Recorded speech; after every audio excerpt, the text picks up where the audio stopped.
सावधान।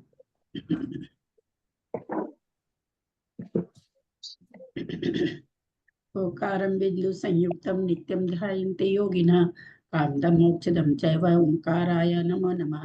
अविरल शब्द घन होगा प्रस्थाली सकल भूतल कलंका मुनि भी रूपासी तीर्था सरस्वती हरतुन दूरितम अज्ञान तिमिरांधनं ज्ञानांजन शलाकया चक्षुरुन्मीलितं येन तस्मै श्री गुरवे नमः। श्री परम गुरुवे नमः। परंपराचार्य गुरुभ्यो नमः।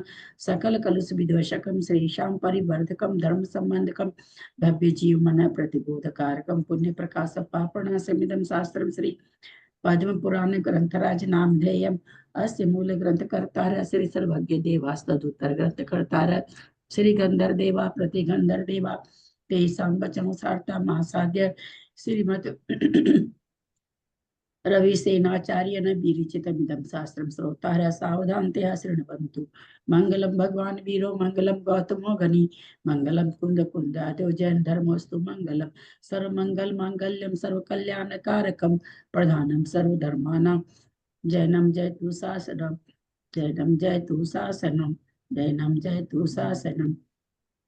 सरस्वती नमस्तुभ्यं वरदे कामरूपिणी विद्यारंभं करिष्यामि सिद्धिर्भवतु मे सदा। द्वादशं चिन्मयी माता की जय। परम मांडल्य ग्रंथ पद्म पुराण ग्रंथराज की जय। आचार्य भगवान श्री रविशेन आचार्य की जय। पन्नालाल जी साहित्यकार की जय। अढ़ाई दीप में विराजमान सभी आचार्य उपाध्याय सर्व साधु के चरणों में नमोस्तु नमोस्तु नमोस्तु। सभी आरिका माता जी के चरणों में वंदामी वंदामी वंदामी। सभी छुल्लक छुल्लिका एलक के चरणों में इच्छामी इच्छामी इच्छामी।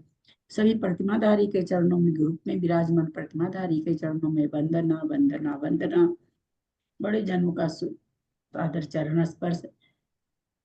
सभी लोगों से सादर जय जिनेन्द्र। सिद्धम संपूर्ण भव्यार्थम सिद्धे कारणमुत्तमं प्रशस्त दर्शन ज्ञान चारित्र प्रतिपादनम सुरेंद्र मुक्ताश्लिष्ट पद पदमांसु केसरम प्रणमामि महावीरम लोक तृतीय मंगलम प्रणमामि महावीरम लोक तृतीय मंगलम प्रणमामि महावीरम लोक तृतीय मंगलम। लो महावीर भगवान की जय। भाई साहब आ गए क्या? भाई साहब नहीं आए हैं। दीदी को प्रणाम, सभी को जय जिनेन्द्र। मिलते हैं दीदी को चरण स्पर्श। सभी बड़ों को प्रणाम, ज्योति को वंदना। दीदी को प्रणाम, सबको सादर जय जिनेन्द्र। राजेंद्र भाई साहब अभी नहीं आए हैं। बड़ों को प्रणाम, दीदी को प्रणाम। अगला अध्याय हम लोग शुरू कर लेते हैं। उसकी हिंदी पढ़े। अगले की 72वां होगा ना?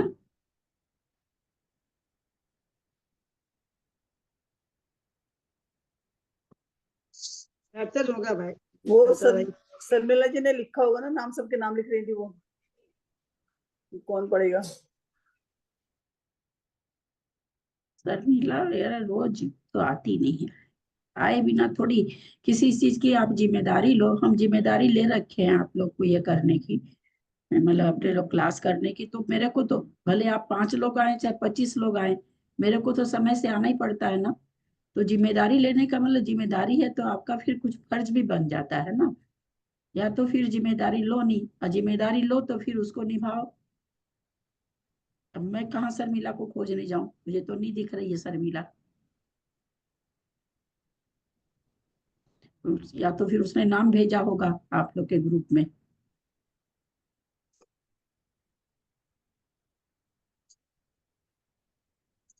नहीं दिख रही हमको शर्मिला जी, कहीं नहीं दिख रही हैं। पहले दिन ही उसमें भेजी होंगी स्टूडेंट ग्रुप में। वो नहीं आया दीदी। नहीं आया है। नाम तो चलिए लिखा हुआ है। आप ही पढ़िए जेठी भाई साहब, आप पढ़िए। प्रणाम दीदी। अथानंतर रावण की 18,000 एक मिनट भाई साहब। रंजू, आप तुम्हारे पास किताब है क्या, पुस्तक है क्या? नहीं, पद्म पुराण तीसरा भाग नहीं है। अच्छा ठीक है, नहीं मैं कि तुम भी पढ़ लेती, ठीक है कोई बात नहीं। पढ़िए भाई साहब, आप पढ़िए। अथानंतर रावण की 18,000 स्त्रियां एक साथ रुदन करती उसके चरणों में पड़कर निम्न प्रकार मधुर मधुर शब्द कहने लगी। उन्होंने कहा, हे नाथ, समस्त विद्याधरों के अधिपति, जो आप सो आपके विद्यमान रहते हुए भी बालक अंगद ने आकर आज हम सबको अपमानित किया है। तेज के उत्तम स्थान स्वरूप आपके ध्यानारूढ़ रहने पर वह नीच विद्याधर रूपी जुगनू विकार भाव को प्राप्त हुआ। आपके सामने सुग्रीव के दुष्ट बालक ने निशंक हो हम लोगों की जो दशा की है उसे आप देखो। उन स्त्रियों के वचन सुनकर जो उन्हें सांत्वना देने में तत्पर था तथा जिसकी दृष्टि निर्मल थी, ऐसा रावण कुपित होता हुआ बोला कि हे देवियों, दुख छोड़ो और प्रकृतिस्थ हो शांति धारण करो। वह जो ऐसी चेष्टा करता है सो निश्चित जानो कि वह मृत्यु के पास में बद्ध हो चुका है। हे वल्लभाओ, मैं कल ही रणांगन में सुग्रीव को निर्ग्रीव ग्रीवा रहित और प्रभामंडल को तपोमंडल कर दूंगा। कीटक के समान तुच्छ उन भूमि गोचरियों राम लक्ष्मण के ऊपर क्या क्रोध करना है, किंतु उनके पक्ष पर एकत्रित हुए जो समस्त विद्याधर है उन्हें अवश्य मारूंगा। हे प्रिय स्त्रियों, शत्रु तो मेरी भों के इशारे मात्र से साध्य है, फिर अब तो बहुरूपिणी विद्या सिद्ध हुई है, अतः उससे वशीभूत क्यों न होंगे। इस प्रकार उन स्त्रियों को सांत्वना देकर रावण ने मन में सोचा कि अब तो मैंने शत्रुओं को मार दिया। तदनंतर जिन मंदिर से निकलकर वह स्नान आदि शरीर संबंधी कार्य करने में लीन हो। अतरंतर जिसमें नाना प्रकार के वादित्रों से अंगद आनंद मनाया था जा रहा था तथा जो नाना प्रकार के अद्भुत नृत्यों से सहित था, ऐसे कामदेव के समान सुंदर रावण का स्नान समारोह संपन्न हुआ, जो कांति रूपी चांदनी में निमग्न होने के कारण श्यामा अर्थात रात्रि के समान जान पड़ती थी। ऐसी कितनी श्यामा अर्थात दो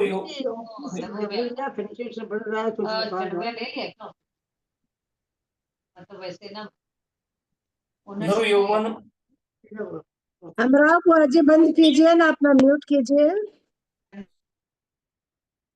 नव यौवनवती स्त्रियों ने पूर्णचंद्र के समान चांदी के कलशों से उसे स्नान कराया।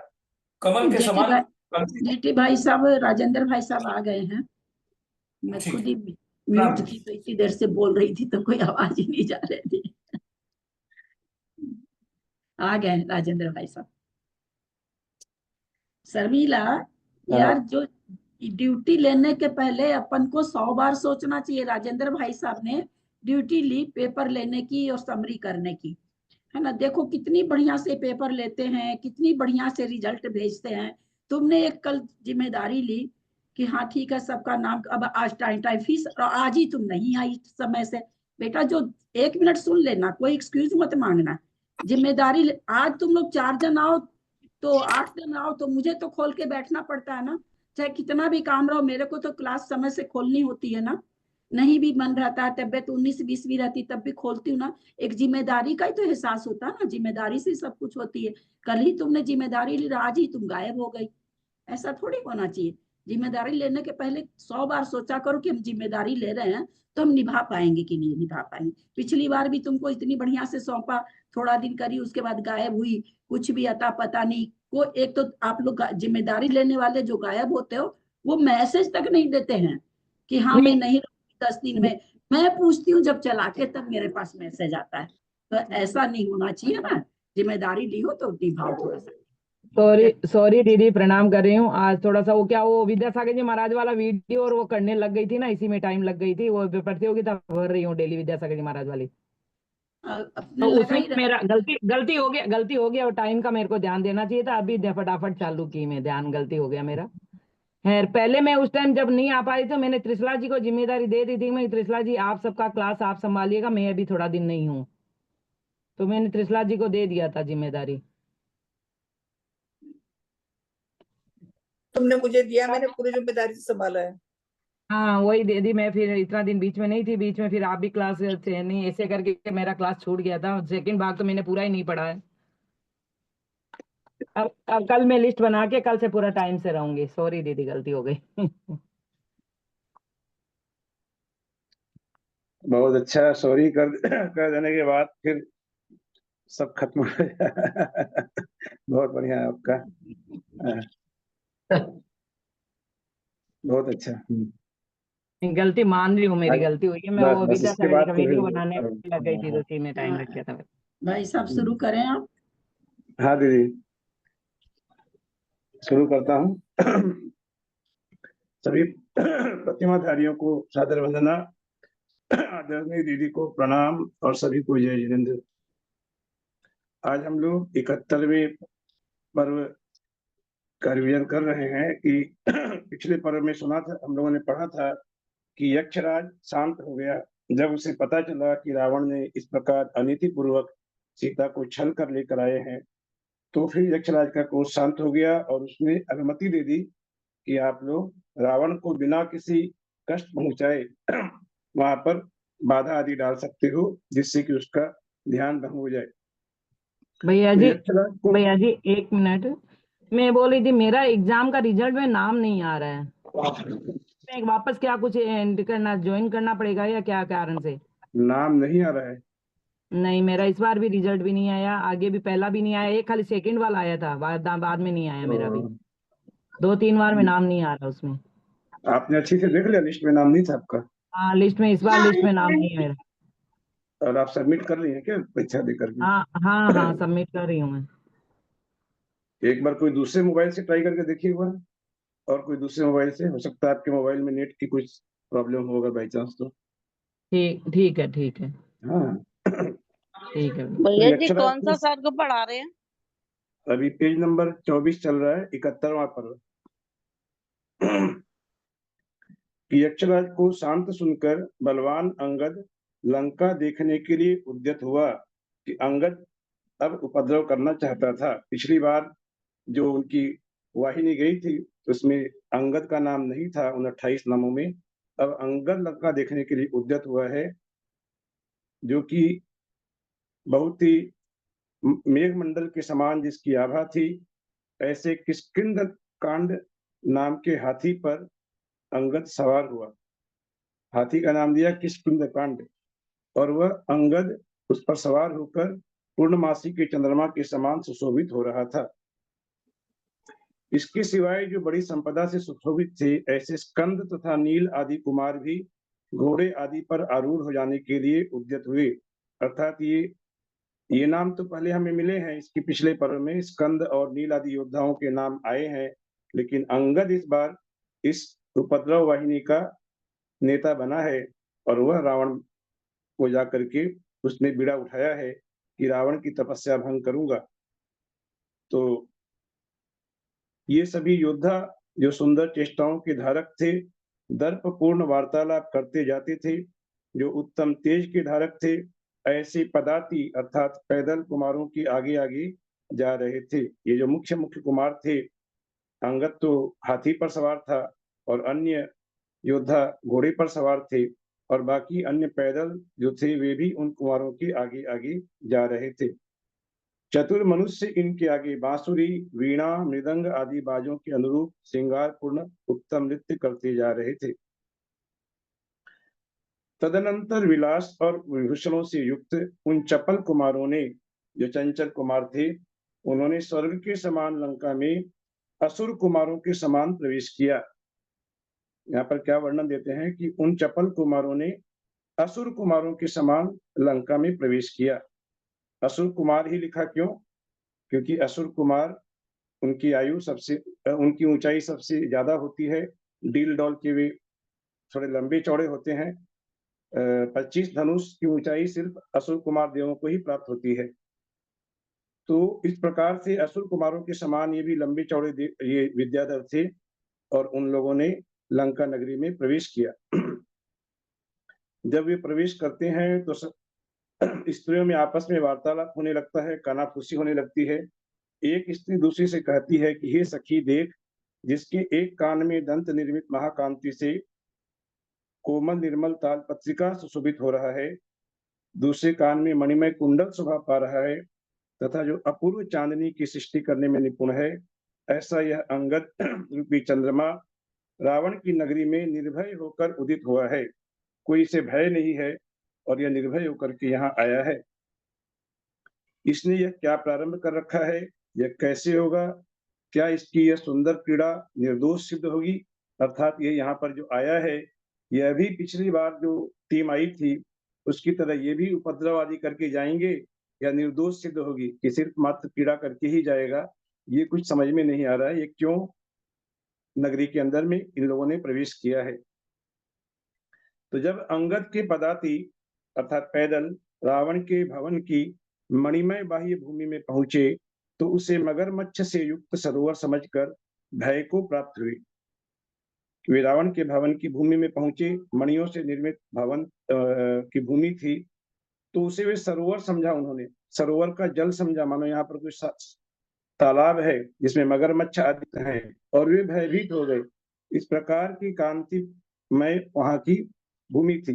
जिस प्रकार महाभारत में भी वर्णन पढ़ने को आता है कि दुर्योधन जब वहां महल में जा रहा था तो वह वहां जल का भंडार समझ करके उसने अपनी धोती ऊंची की और उसी के ऊपर द्रौपदी ने उसकी हंसी की और वह हंसी ही महाभारत के युद्ध का कारण हुई। तो उसी प्रकार ये जो योद्धा हैं ये भी भय को प्राप्त हुए। तत्पश्चात उस भूमि के रूप की निश्चलता देख जब उन्हें निश्चय हो गया कि यह कोई फर्श है, यहाँ पर कोई सरोवर नहीं है, क्योंकि सरोवर होता है तो उसमें कुछ न कुछ हलन चलन होता है जल में, लेकिन यहाँ पर बिल्कुल निश्चल है। तो उन्होंने विश्वास किया कि यह कोई मणिमय फर्श है और वे बड़े आश्चर्यचकित हुए कि इस प्रकार का फर्श भी होता है। सुमेरु की गुहा के आकार के बड़े बड़े रत्नों से निर्मित तथा मणिमय तोरणों से देदीप्यमान भवन के विशाल द्वार पर वे जा पहुंचे तो वहां जो अंजनगिरी के समान थे, जिनके गंडस्थल अत्यंत चिकने थे, जिनके बड़े बड़े दांत थे जो अत्यंत देदीप्यमान थे, ऐसे इंद्र नीलमणि निर्मित हाथी को और उनके मस्तक पर जिन्होंने पैर जमा रखे थे, जिनकी पूंछ ऊपर को उठी हुई थी, जिनके नेत्रों से भय टपक रहा था, जिनकी मनोहर जटाएं थी, ऐसे सिंह के बच्चों को देखा। क्या देखा? न अंजनगिरी, अंजनगिरी जो हम पढ़ते हैं हम लोग 10 लक्षण की पूजा में नाम आता है, अंजनगिरी श्याम वर्ण का जो होता है, तो वैसे अंजनगिरी के समान हाथी देखे श्याम वर्ण के, और सिंह के बच्चों को देखे जिनकी मनोहर जटाएं थी, जिनके नेत्रों से भी भय टपक रहा था। ऐसे हाथी और सिंह को देखकर वे पैदल सैनिक भयभीत हो गए और भय से इधर उधर भागने लगे। बाद में उनके यथार्थ रूप को जानने वाले अंगद, जो कि उन सबका नेता था, अंगद ने उन्हें समझाया कि डरो मत, डरो मत। ये क्या है? ये वास्तव के हाथी और सिंह नहीं है, ये तो पाषाण के बने हुए हैं। ऐसा जब उन्हें विश्वास दिलाया गया तब वे वापस लौटे, अर्थात उन मूर्तियों को देख करके वे भय से भयभीत हो गए कि हाथी और सिंह सचमुच के हैं। ऐसे योद्धाओं ने रावण के भवन में बड़े डरते डरते प्रवेश किया।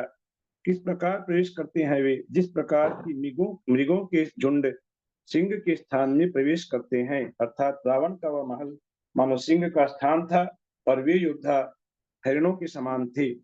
ऐसे योद्धा, भयभीत योद्धा डरते डरते प्रवेश कर रहे थे।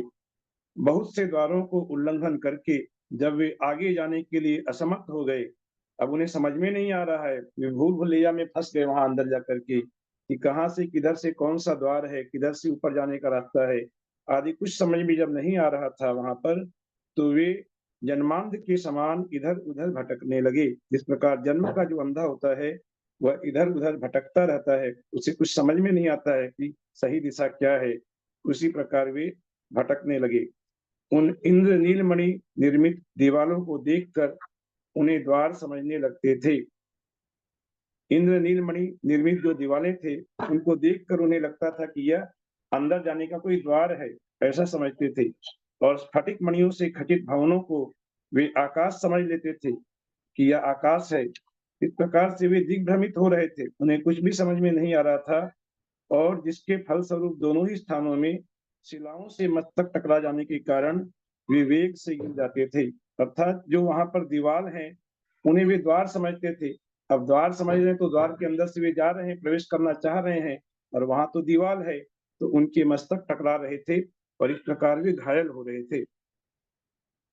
किसी तरह उठकर आगे बढ़ते थे तो दूसरी कक्षा में पहुंचकर फिर आकाश फटिक मणि की दीवारों में वेग से टकरा जाते थे।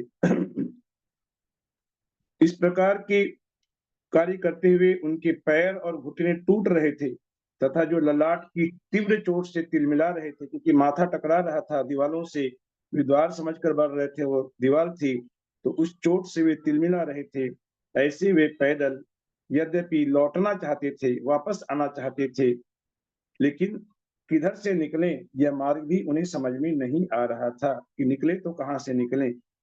जिस तरह किसी इंद्र नीलमणि में भूमि का स्मरण कर वे लौटे, तो उसी के समान दूसरी भूमि देखकर फिर छकाए गए, अर्थात वे छकाए जा रहे थे, मूर्ख बन रहे थे उस भूल-भुलैया में, और पृथ्वी के नीचे जो घर बने हुए थे उनमें जा गिरे।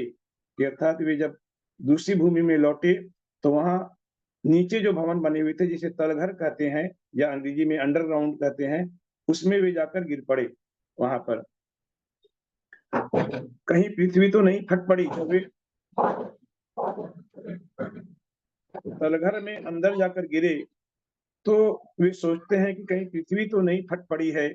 इस शंका से दूसरे घर में गए और वहां इंद्र नीलमणि में जो भूमियां थी उनमें फूंक फूंक कर धीरे धीरे कदम बढ़ाने लगे कि कहीं गिर नहीं पड़े, वापस से नीचे नहीं गिर पड़े। ऐसे धीरे धीरे डग देने लगे। कोई स्त्री स्फटिक की सीढ़ियों से ऊपर जाने के लिए उद्यत थी। उसे देखकर पहले तो समझा कि यह स्त्री अदर आकाश में स्थित है। जिस प्रकार पहले धोखा खा गए थे कि हाथी और सिंह को वास्तव के हाथी और सिंह समझने लगे, उसी प्रकार यह स्त्री भी कहीं भूल तो नहीं हो रही है, ये स्त्री वास्तविक है या कोई मूर्ति है, आकाश में स्थित है। परंतु बाद में जब देखा कि पैर उठ रहे हैं उस स्त्री के, पैरों की रखने की क्रिया से निश्चय कर लिया कि यह नीचे ही है।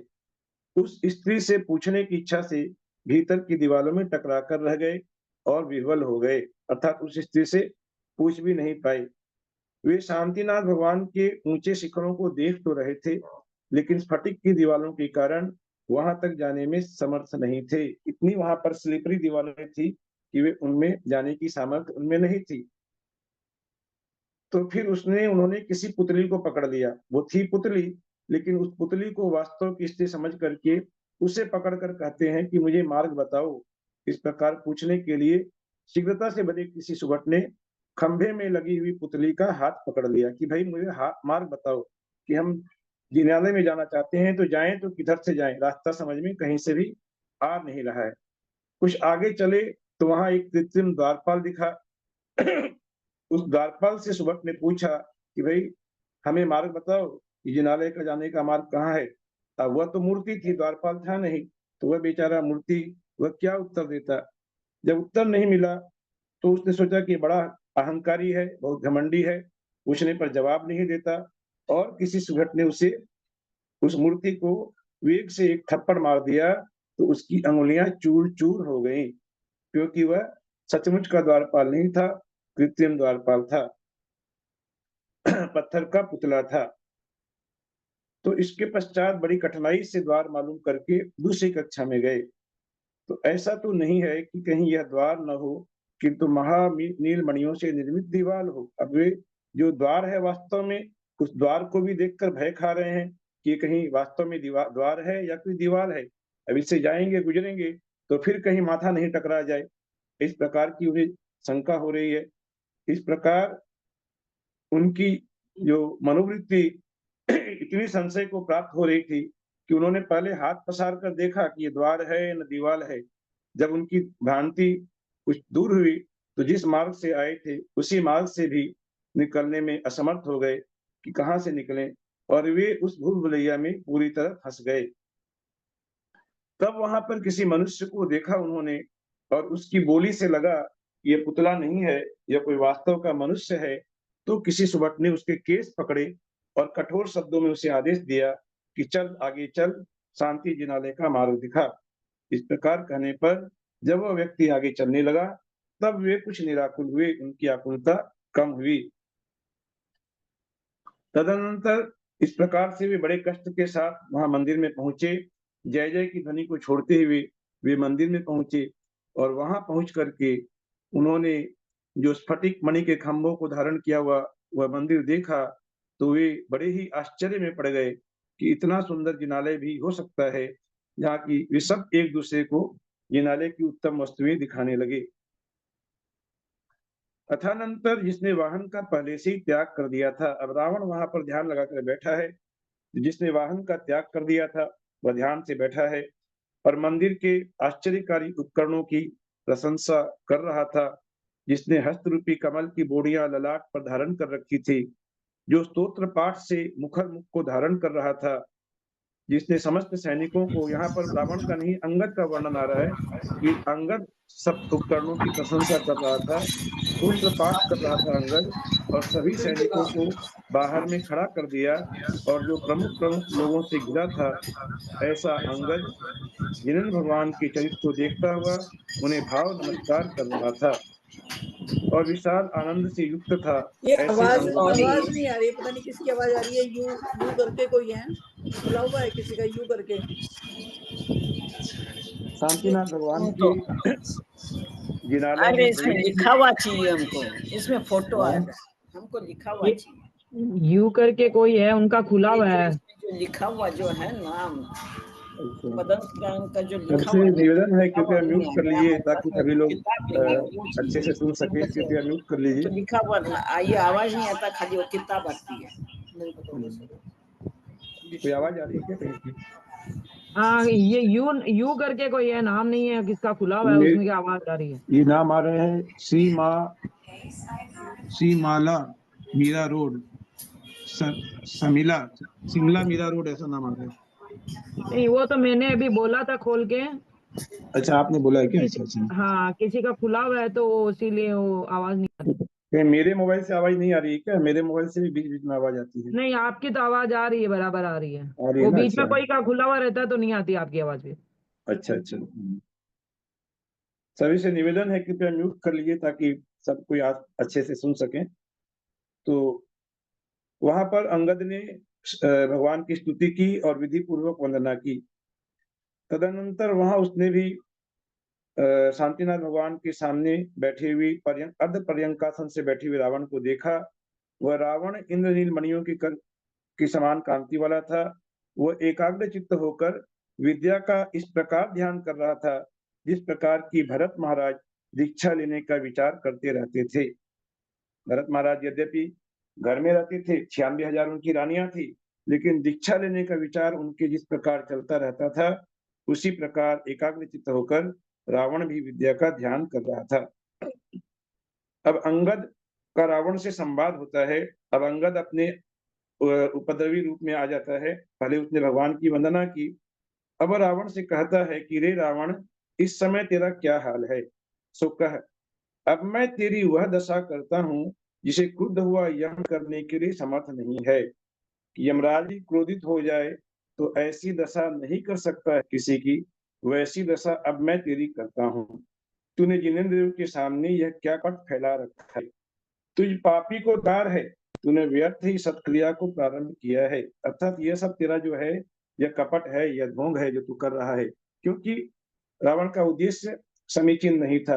रावण यद्यपि बहुत उत्कृष्ट भक्ति कर रहा था, लेकिन उसके जो उद्देश्य था वह किसी प्रकार से को अपने से खो नहीं सके, इसलिए वह उस बहुरूपणी को करना चाह रहा था। तो कहता है तुझ पापी को धिक्कार है। ऐसा कहकर उसने उसी के उत्तरी वस्त्र के एक खंड से उसे पीटना शुरू कर दिया। अर्थात जितनी अशोभनीय कार्य कर सकता है उसने सब यहाँ पर किया है। वह ध्यान में बैठा हुआ जो व्यक्ति है उसको उसके उत्तरी वस्त्र के एक खंड से पीटना शुरू कर दिया और जोर का अट्टहास किया। रावण के सामने रखे हुए पुष्पों को उठाकर कठोर शब्द करता हुआ वह नीचे जो स्त्रियों का समूह था उनके मुख पर कठोर कर दिया। उसने नेत्रों को कुछ संकुचित कर दुष्ट पूर्वक स्त्री दोनों हाथ से स्वर्ण में कमल लिए और उन छीने हुए कमलों से जिनेंद्र भगवान की पूजा की। इसके पहले हम लोगों ने पढ़ा है कि विभीषण का पुत्र जिसका नाम बताया था सुभूषण, तो सुभूषण ने कहा कि मैं जाकर अभी इन लोगों को ठीक करता हूँ लंका वासियों को, लेकिन स्त्रियों के ऊपर, कुलांगना के ऊपर हाथ नहीं उठाऊंगा। लेकिन यह जो अंगद है यह सब कुछ तैयार, इसने उनके हाथ से कमल छीने और जिनेंद्र भगवान की पूजा की। फिर आकर दुखदायी वचनों से उन्हें बार बार खिंचाकर उस चपल अंगद ने रावण के हाथ से अक्षमाला लेकर तोड़ डाली। अक्षमाला अर्थात रुद्राक्ष की माला जिससे वह ध्यान कर रहा, जाप कर रहा था, उसे लेकर तोड़ दिया। वह माला के मोती उसके सामने बिखर गए। थोड़ी देर बाद उसने उस माला के मोतियों को पिरोया और फिर रावण के हाथ में दे दिया और फिर वापस पुनः उस माला को उससे खींच करके छीन लिया और पुनः तोड़ दिया और उसके गले में डाल दिया। पुनः तोड़कर फिर पुराया, फिर उसके गले में डाल दिया। इस प्रकार दो बार रावण ने माला तोड़ने का कार्य किया। तत्पश्चात वह अंतःपुर रूपी कमल वन के बीच में जाकर गर्मी के कारण संतप्त जंगली हाथी की तरह पीड़ा करने लगा। जिस प्रकार जंगली हाथी कमलों के वन में जाकर के जो गर्मी से संतप्त हो जाता है, तो वहां कमल वन में जाकर उसे थोड़ी राहत मिलती है, ठंडक मिलती है। उसी प्रकार की पीड़ा वह उन रानियों का जो अंतःपुर था, जो समुद्र के सरोवर के समान था, 18,000 रानियों का अंतःपुर था, वहां जाकर के वह उपद्रव करने लगता है। बंधन से छूटे दुष्ट दुर्दांत घोड़े के समान चंचल अंगद निशंक हो अंतःपुर के विलोड़न करने में प्रवृत्त हुआ। उसने किसी स्त्री के कंठ में उत्तरीय वस्त्र बांधकर उसे खंभे से लटका दिया। फिर जब वह दुख से छटपटाने लगी तब उसे शीघ्र ही छोड़ दिया। किसी स्त्री को अपने ही आदमी के हाथ में 5 दिनार में बेच दिया। उसने किसी स्त्री के नूपुर कानों में डाले और मेखला केस पास में पहना दी। मस्तक का मणि चरणों में बांध दिया। स्त्री के नूपुरों की जगह चरणों में होती है, वहां से उसको छीन करके कानों में डाल दिया और मेखला जो कि कटी का आभूषण है, कमर का आभूषण है, उसे वहां से छीन कर केस पास में पहना दिया और मस्तक का जो मणि होता है, जो मस्तक में शोभायमान होता है, उसे चरणों में बांध दिया। इस प्रकार की उल जलूल उटपटांग हरकतें अंगद वहां करने लगा। उसने भय से कांपती हुई कितनी ही स्त्रियों को एक दूसरे के सिर से बांध दिया और किसी स्त्री के मस्तक पर शब्द करता हुआ चतुर मयूर बैठा दिया। इस प्रकार अंगद कोई साढ़ गायों के समूह को व्याकुल कर देता है, उसी प्रकार वह रावण अंतःपुर की उन स्त्रियों को उसने अत्यंत व्याकुल कर दिया। और रावण को बड़े अपशब्द कहते हुए अंगद कहता है कि अरे नीच राक्षस, तूने उस समय पराक्रम से रहित होने के कारण माया से राजपुत्री का अपहरण किया था, सीता का अपहरण किया था। कैसे? न माया से, अपने पराक्रम से नहीं बल्कि माया से अपहरण किया था। अब देख, मैं तेरे सामने तेरी सब स्त्रियों का अपहरण करता हूँ। यदि तेरी शक्ति है तो तू प्रतिकार कर। इस प्रकार कहकर सिंह के समान वह रावण के समान सामने उछला और जो उसे सबसे अधिक प्रिय थी, उसकी पटरानी थी, उस मंदोदरी को, जो कि भय से थर-थर कांप रही थी और जो अत्यंत कातर थी, ऐसी मंदोदरी की चोटी पकड़कर उस प्रकार खींच कर लाया जिस प्रकार की राजा भरत राज्य लक्ष्मी को खींच कर लाए थे।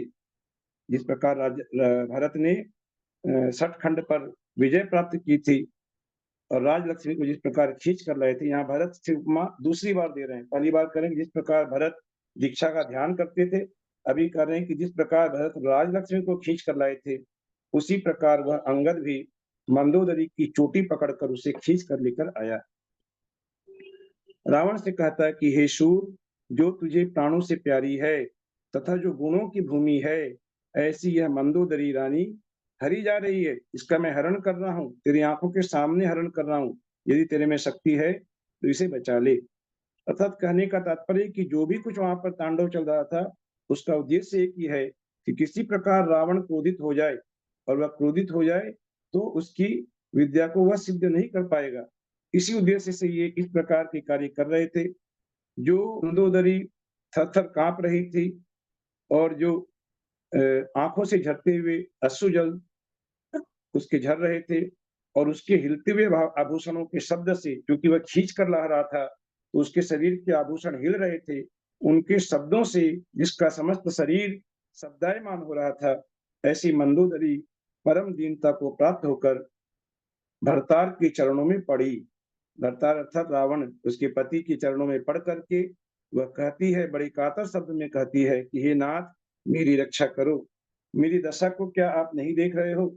आप क्या अभी कुछ दूसरे हो गए हो? जो दशानन आप पहले थे, पराक्रमी दशानन, क्या वह अब रहे?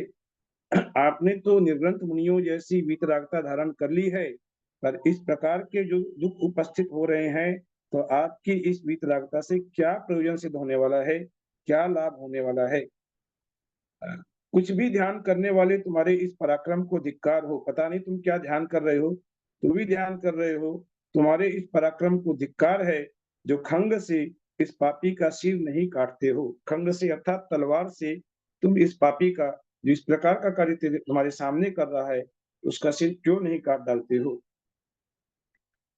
यह सब हो रहा था, लेकिन रावण निश्चय के साथ प्रगाढ़ ध्यान में अपना चित्त लगाए बैठा था, मानो उसने कुछ सुना ही नहीं हो। रावण के ध्यान में तनिक भी बाधा नहीं आई। वह अर्ध पर्यांकासन से बैठा था। मत्सर भाव को उसने दूर किया और गिरी की विशाल गुफाओं से प्राप्त हुई रत्न राशि के समान उसकी महाकांति थी। सुमेरु पर्वत पर जो पंच मेरुओं का नाम पढ़ते हैं, उसमें एक मेरु मंदरगिरी नाम आता है, तो उसके समान उसकी कांति थी। वह समस्त इंद्रियों की क्रिया से रहित था, विद्या की आराधना में तत्पर था, निष्कंप शरीर का धारक था। उसके शरीर में कहीं किसी प्रकार कंपन भी नहीं हो रहा था, और इस प्रकार से वह ध्यान में लीन था कि जान पड़ता था मानो मिट्टी का पुतला ही हो। जिस प्रकार राम सीता का ध्यान करते थे, उसी प्रकार वह विद्या का ध्यान कर रहा था। यहाँ उसकी ध्यान की उपमा दिए राम के साथ, कि राम का ध्यान जिस प्रकार सीता में था, उसी प्रकार वह विद्या को छोड़कर बाकी अन्य कुछ भी उसके ध्यान में नहीं आ रहा था।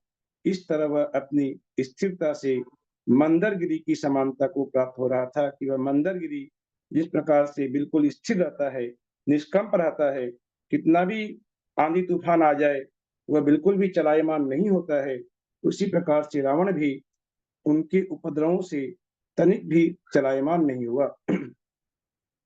अथानंतर जिस समय मंदोदरी रावण से इस प्रकार के शब्द कह रही थी, उसी समय 10 दिशाओं को प्रकाशित करती हुई जय जय शब्द का उच्चारण करती हुई बहुरूपिणी विद्या उसके सामने आकर हाथ जोड़कर खड़ी हो गई। अर्थात रावण ने बहुरूपिणी विद्या को सिद्ध कर लिया। उसने कहा कि हे देव, मैं सिद्ध हो गई हूँ, आपकी आज्ञा पालन करने के लिए उद्यत हूँ। हे नाथ, आज्ञा दी जाए। समस्त संसार में मुझे सब साध्य है, कि ऐसा कोई कार्य नहीं है मेरे लिए जो कि मैं नहीं कर सकती, मुझे सब साध्य है। प्रतिकूल खड़े हुए एक चक्रधर को छोड़कर मैं आपकी इच्छा अनुसार प्रवृत्ति करती हुई समस्त लोक को अपने अधीन कर सकती हूँ। अर्थात एकमात्र चक्रधर अर्थात चक्रवर्ती यदि मेरे विरुद्ध में खड़े हो जाएं, तो मैं उन्हें नहीं जीत सकती, लेकिन इनके अलावे मैं समस्त लोक को अपने अधीन कर सकती हूँ। हे उत्तम पुरुष, चक्ररत्न तो तुम्हारे ही हाथ में है, कि नारायण अर्ध चक्रवर्ती कहलाता था, पति नारायण था वह, अर्थात 3 खंड की भूमि का वह स्वामी था। तो चक्ररत्न जब तुम्हारे हाथ में है, तो इसका अर्थ है कि मुझे पराभूत करने वाला इस संसार में कोई भी नहीं है। तो राम लक्ष्मण आदि अन्य पुरुष मेरा क्या ग्रहण करेंगे, अर्थात उनमें मेरे ग्रहण करने की शक्ति ही क्या है।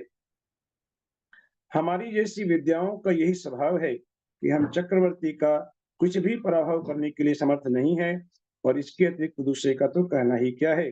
लेकिन क्योंकि चक्रवर्ती पद को आप स्वयं प्राप्त हैं, इसलिए आप निश्चिंत रहें, मेरे से कोई कार्य सिद्ध नहीं हो, ऐसा कुछ भी नहीं है।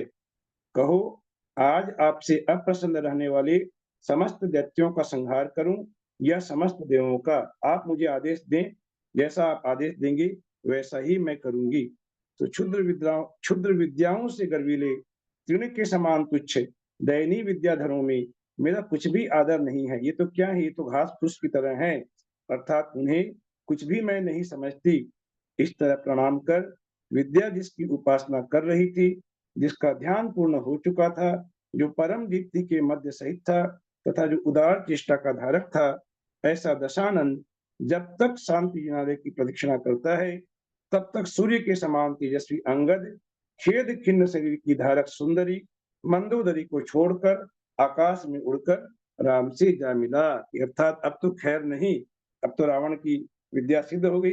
जब उसने देखा तो जिस मंदोदरी को खींच कर ला रहा था उसे तो छोड़ा और वह 9-2-11 होकर के वहां से भागकर राम के पास जा पहुंचा। इस प्रकार से इस पद्म पुराण नामक इस पद्मायन में रावण के बहुरूपिणी विद्या की सिद्ध करने का वर्णन हम लोगों ने 71वें पर्व के माध्यम से पढ़ा। जब लो देवाधिदेव आदिनाथ भगवान की जय। ये आपने अशोक कुमार के बारे में क्या कुछ बता रहे थे ना, उस समय कुछ हाँ आवाज जी। आ रही थी, सुन नहीं पाई मैं। अशोक कुमार के अशोक बारे कुमार में आप अशोक कुमार देवों के बारे में कुछ बता रहे थे ना, उनकी आयु इतनी मैंने होती कहा था कि अशोक कुमार देवों की 25 धनुष की ऊंचाई होती है। जितने भी चतुर निकाय के देव होते हैं उनमें सबसे ऊंचाई ज्यादा इन्हीं को प्राप्त है।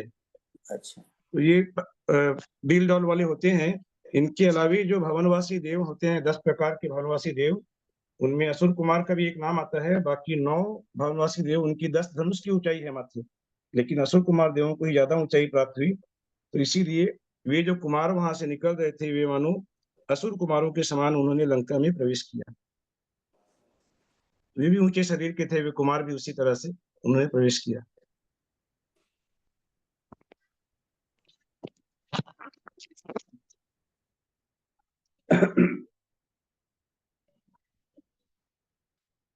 जिनवाणी स्तुति करें। भैया जी, ये काला रंग तूर्य के शब्द ये क्या है? हाँ भाई साहब, क्या चीज? पहले पैराग्राफ में लास्ट लाइन में नाना प्रकार का गंभीर शब्द काला रंग तूर्य के शब्द के समान, काला रंग क्या है? एक बार श्लोक नंबर थोड़ा बताएंगे क्या है? श्लोक नंबर 9। अच्छा, 9 में लिखा है कि जो मन को हरण करने में निपुण था, शंख के शब्दों से संयुक्त था, ऐसा तुरहियों का नाना प्रकार का गंभीर शब्द काहला, जो तुहरी जो बजाई जा रही थी वहां पर, वे लोग सब निकल रहे थे और वे शंख के शब्दों से युक्त, माने जो तुरहियों का शब्द हो रहा था वहां पर, साथ में शंख के शब्द भी उन्हें मिले हुए थे। और उनका जो गंभीर शब्द काहला अर्थात तुर्य के शब्द के समान जोर शोर से उठ रहा था। काहला कोई एक शब्द होता होगा भाई साहब? काहला शब्द क्या होता है? तो इस प्रकार का वह शब्द जो कि रण तुर्य के समान वहां जोर शोर से उठ रहा था। ये कोई नहीं जानकारी है काहला क्या होता है, माने एक गंभीर शब्द वहां पर उत्पन्न हो रहा था। वे शंख बज रहे थे और तुरहियां बज रही थी, उससे एक विशेष वाद्य प्रकार के शब्द की उत्पत्ति हो रही थी। कोई वाद्य यंत्र होता होगा, हमको हाँ लगता है हाँ कोई दीदी, वाद्य यंत्र होता होगा, उसकी आवाज वैसी होती होगी, हाँ कुछ कोई आवाज बनती होगी वैसे कोई। हाँ वैसी वही होना चाहिए। भैया जी, जी ऐसे भी हो सकता है क्या ना, शब्द का हल्ला बीच में उन्होंने अलग अलग लिखना चाहिए, शब्द का हल्ला। नहीं नहीं, शब्द का हल्ला नहीं, ये कहला एक अलग शब्द ही है ये। ऐसा नहीं है कहला। देखिए संस्कृत में पढ़ के देखिए यहाँ क्या लिखा है। मंद्र स्तूर्य स्वन स्थितो मनोहरण पंडित शंखनी स्वन शक्त्युः सन शंखनी स्वन संयुक्त है कहलावत समुच्चयो, लिखा है कहलावत माने कहला के समान। ये एक अलग से शब्द है ना, कहलावत, कहला के समान कोई शब्द वहां गूंज रहा था। अरे रावण का महल सिंह के समान और मृगों सेना का झुंड योद्धा के समान। काला एक सेना का बहुत बड़ा ढोल होता है। एक बार श्लोक नंबर बताइए क्या है? कहला सुन ले, क्या मैं म्यूट तो नहीं हूँ? नहीं, हाँ जी। कहला का अर्थ है सेना का कोई एक बहुत बड़ा ढोल होता है। सेना में बजते हैं ना बड़े बड़े ढोल, तो अच्छा जी, हाँ हाँ, तो सेना का बड़ा ढोल, उसका नाम कहला ठीक है। बात है। आप दीदी क्या पूछ रही थी अभी? रावण का महल जो है वो सिंह के समान था और मृगों का झुंड योद्धा के समान। कौन से श्लोक से है ये? शायद 32 के आसपास ही होना चाहिए। 32 में है। नहीं 32 में नहीं है। नहीं, पृथ्वी नहीं नहीं, 32 में नहीं। ये यहाँ पर है, आपने ये पूछा होगा कि मृग के समान वो जो नगरी में प्रवेश कर रहे थे वे लोग। हाँ 18वां श्लोक है जी। 18 नंबर ना, 18 नंबर नहीं, 18 नंबर में तो लिखा है कि वो सिंह के बच्चे को और हाथी को, जो कि जिनके पुतले बने हुए थे, 18 में उनको नहीं है। सचमुच के समझ करके भयभीत हो गए थे और भागने लगे। तब अंगद ने समझाया कि ये सचमुच के नहीं है, तब उन्हें कुछ राहत मिली। वहां तो ये लिखा है। यहाँ भी नहीं है। वो अभी दीदी ने जो पूछा वो कौन से श्लोक से था, वो श्लोक नंबर 23 23 बहुत से 23। द्वारों को, हाँ हाँ, बहुत उन्होंने इस प्रकार डरते डरते प्रवेश किया जिस प्रकार की मृगों के झुंड सिंह के स्थान में प्रवेश करते हैं। अर्थात वो अंगद की जो सेना थी वे हरिणों के झुंड के समान थे, कमजोर थे, और सिंह का स्थान हो गया रावण की वह लंका नगरी, वह मंदिर जहाँ पर वे प्रवेश करने जा रहे हैं। ऐसे वे हरिणों के झुंड के समान सिंह के स्थान में उन्होंने बड़े डरते डरते पैर रखा अंदर में। तो मृगों के झुंड तो योद्धा हुए ना। हाँ, योद्धा हुए। हाँ, हाँ योद्धा मृगों के झुंड हुए।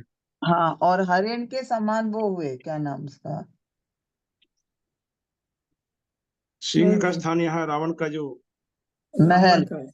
नगर है वो रावण माने गए का नगर। तो महल जो अभी है मंदिर में जहाँ प्रवेश करने जा रहे हैं, तो मंदिर में जो प्रवेश कर रहे हैं जिनालय में, वह मानो सिंह के स्थान के समान का था। वे तो बाहर से ही भयभीत हो गए थे, देख के मूर्ति को देख के ही भयभीत हो गए थे वे। तो उनका तो जो मनोबल वहीं पर कमजोर हो गया था और वे डरते डरते वे अंदर में प्रवेश कर रहे हैं वहां पर वे। मृगों का झुंड तो वो हुआ ना जो अंगद के साथ आया है। अंगद के साथ जो आ रहे हैं वो लोग, मृगों का झुंड। हाँ जी, वो मृगों को झुंड है ना। हाँ। जिनवाणी करते हैं। यदर्थमात्वा पदवाक्यहीनं मया प्रमादादि किञ्चनोक्तं तन्मे क्षमित्वा विदधातु देवी सरस्वती केवलबोधलब्धिं। बोधि समाधि परिणाम शुद्धि स्वात्मोपलब्धि शिवसौख्य सिद्धि। चिंतामणिं चिंतित वस्तुदानि त्वं वन्द्यमानस्य ममास्तु देवी। जावाणी कोई ज्ञान ते सुझे लोकालोक सोवाणी मस्तक लहे सदा देत हो धो। हे जिनवाणी भारती तो ही जपू दिन रैन जो तेरा शरणागहि सो पावे सुख चैन। देव जो अरहंत को गुरु से हो निर्ग्रंथ दया धर्म पालू सदा यही मोक्ष का तन गुरुद्वारा संगीवाणी माता की जय। नमोकार नमोकार।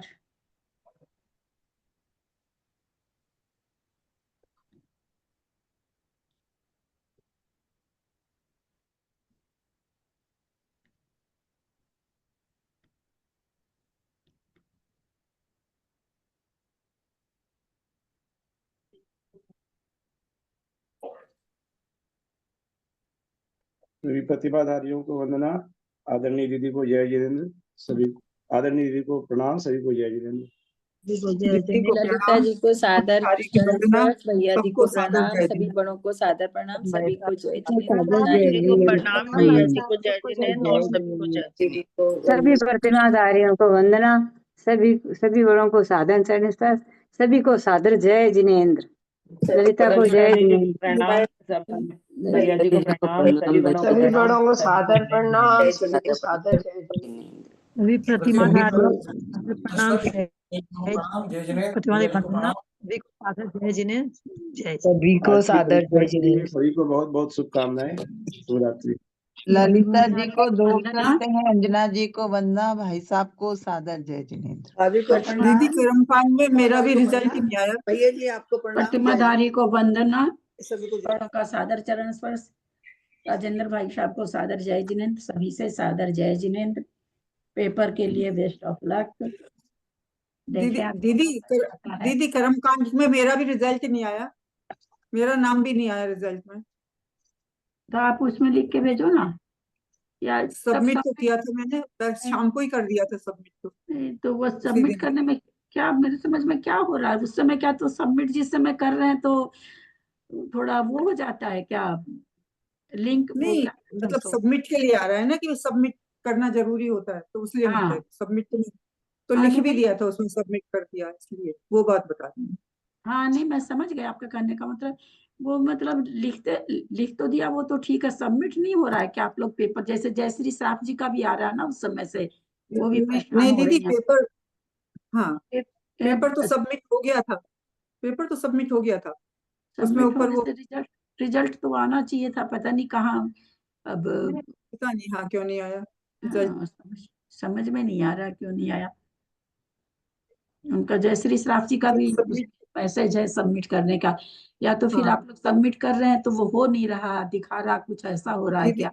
क्योंकि वो तो रिजल्ट तो भेजते ही भेजते सबमिट होता है, तो उनकी हाँ तरफ से नहीं कोई। वो बात तो आपकी ठीक है, क्योंकि हाँ सबमिट उसमें भी हो गया था और फिर मैंने कर्मकांड उसमें भी लिख दिया था, परीक्षा कर कर्मकांड परीक्षा में भी लिख दिया था उसमें। देखें पता करते हैं क्या हो रहा है। फिर से आप लोग ठीक एक है, बार सबमिट कर सकते हैं तो कर दीजिए आप भी, जयश्री श्राफ जी भी, जिनका नहीं आया रिजल्ट, अगर कर सकते हैं तो फिर से एक बार कर दीजिए आप लोग। नहीं वो करने में तो लिखने वाली बात है, लिख दूंगी उसमें सबमिट वगैरह। हाँ अभी हाँ नहीं कर लिखना तो। सकते वो जो सबमिट पेपर करने का। सबमिट था वो तो एक ही बार हो गया ना, वो तो एक बार हो गया बस, पेपर जो सबमिट हुआ था। यदि अभी सबमिट करे तो यू हैव रिस्पॉन्डेड बोल के आ जाता है, सबमिट नहीं होता है। हाँ वही तो हुआ है।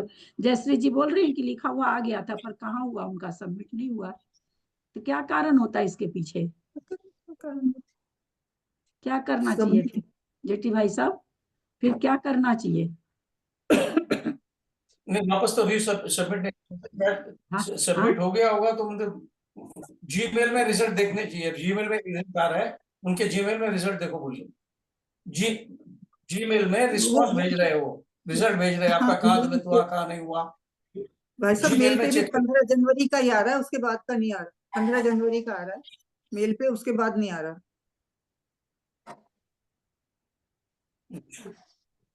मैंने देखते देखा था हाँ बात करते हैं, जयश्री श्राफ जी का भी रिजल्ट नहीं आया है, देखते हैं बात करते हैं। पूरा पता नहीं, ये सब तकनीक में कुछ का क्या से क्या हो जाता पता ही नहीं चलता है। सबमिट करने में नीचे ऊपर हो जाता है, सवाल गलत हो जाते हैं। सवाल गलत हो जाता है, उंगली किस पर टच करते हैं, किसी पर उंगली टच हो जाती है, कितना हाँ मतलब जाने हुए प्रश्न के उत्तर गलत आ जाते हैं, मतलब गलत हो जाते हाँ, हैं, ये तो आ है। जाते नहीं हो जाते हैं गलत।